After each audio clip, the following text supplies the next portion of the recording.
Olá! No vídeo de hoje temos uma recomendação de uma obra super preciosa chamada Quarto de Despejo, Diário de uma Favelada, da autora Carolina Maria de Jesus.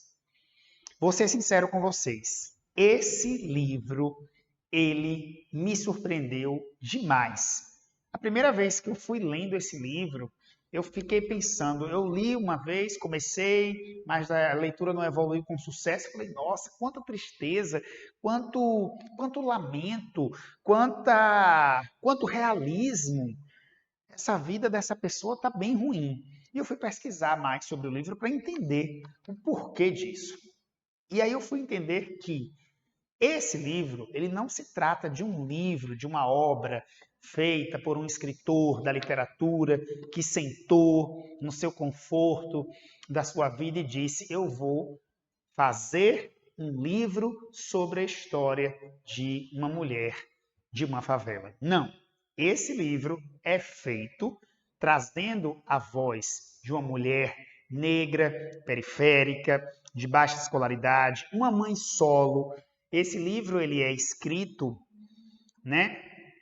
trazendo o relato de um ambiente periférico, um ambiente de submoradias, feito por uma mulher que, enquanto vivia o seu sofrimento, num contexto de décadas de 50 para a década de 60, ela, naquele seu momento de dor, naquele seu momento de sofrimento, vendo seus filhos passar por privações, diante disso, ela canalizou essa dor para o ato de escrever. Então, o final do livro traz uma questão que é: enquanto eu sentia fome, por que começou a escrever? Quando eu não tinha nada o que comer, em vez de xingar, eu escrevia. Tem pessoas que, quando estão nervosas, xingam ou pensam na morte como solução. Eu escrevia o meu diário. Então, esse livro, definitivamente, ele não tem, eu pelo menos não conheço nenhum livro parecido com ele. É um livro que traz, essa autobiografia.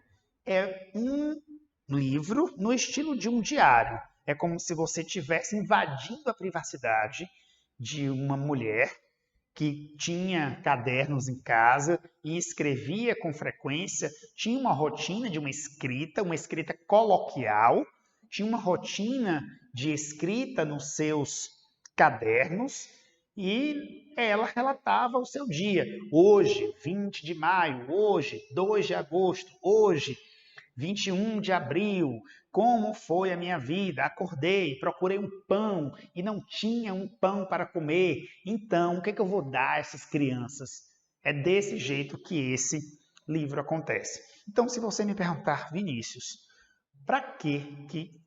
qual seria o sentido de ter a oportunidade de me interessar por ler um livro como esse? Esse livro, ele fala de várias questões sociais, de várias mazelas sociais. Ele vai trazer, de uma forma específica, a descrição por Carolina Maria de Jesus.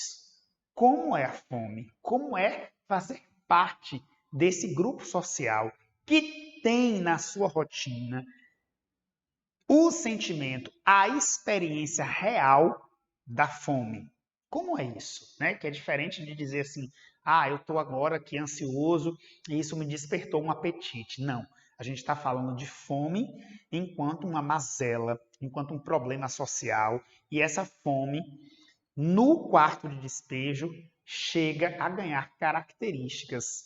Ela diz: eu sinto que a fome tem uma cor, e é uma cor amarela. Então ela vai trazendo uma descrição, faz parte da sua rotina de forma que ela vai trazendo uma descrição e isso vai tornando, esse sentimento vai se tornando concreto. Há uma frase que chama muita atenção nesse livro, para mim, que diz o seguinte: duas frases eu acho que são muito relevantes. A primeira diz: o Brasil, isso foi escrito na década de 50, num contexto de governantes, como é o caso de JK. tá? Não é um livro recente, é um livro que tem um intervalo aí de décadas da sua escrita, pelo menos aproximadamente 70 anos. E em um de seus escritos há uma frase: o Brasil precisa ser dirigido por uma pessoa que passou fome. A fome também é uma professora. Olha que frase forte. É o tipo de frase que você está lá lendo o seu livro, né, sentado na sua casa, e você para e fala: meu Deus, alguém pensou isso aqui. Quem passa fome aprende a pensar no próximo e nas crianças. Essa é uma das frases que eu estou trazendo para você como um argumento para que você se permita ler esse livro e entender esse relato, essa experiência desse escrito. Nas minhas pesquisas, pude ver também que há uma contribuição de um jornalista, né, chamado Audálio Dantas, e ele vai proporcionar, ele vai fazer essa ponte entre esse mundo da escrita, dos editoriais, para fazer com que o livro, né, com que aqueles cadernos se transformem num livro como este que está aqui em minhas mãos.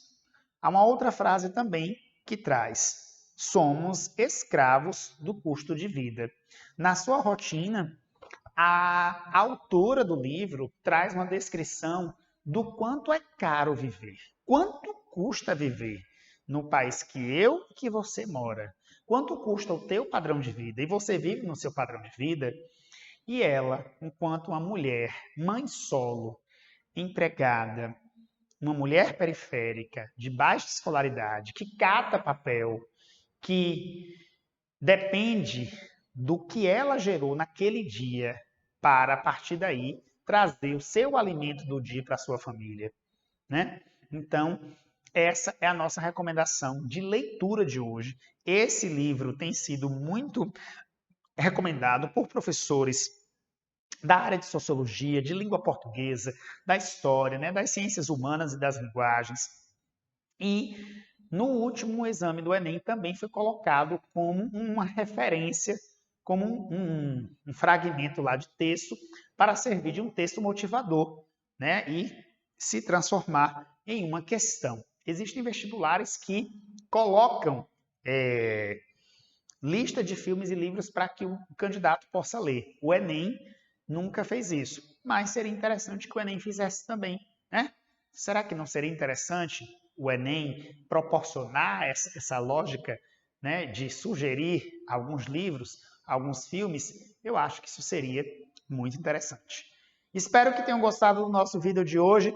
Um beijo grande e até o nosso próximo vídeo. Tchau, tchau!